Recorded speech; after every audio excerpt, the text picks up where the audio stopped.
আজ আমরা ত্রিভুজের পরিসীমা এবং ক্ষেত্রফল কিভাবে বের করতে হয় সেটা আমরা জানবো, এবং তার সম্পর্কে যে সকল সূত্র আছে সেগুলো আমরা শিখে নেব। কোনো ত্রিভুজের ভূমি এবং উচ্চতা দেওয়া থাকলে তার ক্ষেত্রফল হবে হাফ ইন্টু ভূমি ইন্টু উচ্চতা।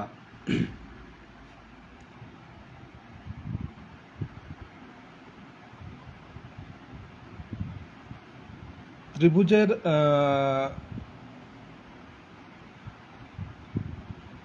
ক্ষেত্রফল সমান হাফ ইন্টু ভূমি ইন্টু উচ্চতা। অর্থাৎ একটা ত্রিভুজ এর ভূমি হলো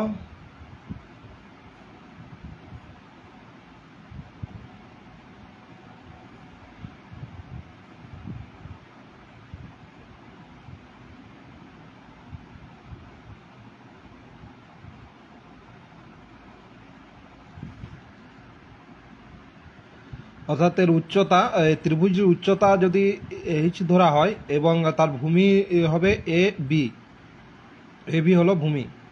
যদি এ বি সি একটা ত্রিভুজ হয় এবং সি ডি লম্ব, অর্থাৎ ত্রিভুজের উচ্চতা, তাহলে ত্রিভুজের ক্ষেত্রফল হবে সমান হাফ ইন্টু ভূমি এ বি ইন্টু উচ্চতা এইচ। এভাবে কোনো নাম্বার দেওয়া থাকলে, ধরো ত্রিভুজের ভূমি সমান 5 এবং উচ্চতা 7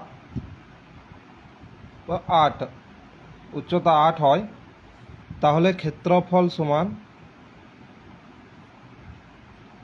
হাফ ইন্টু ভূমি ইন্টু 8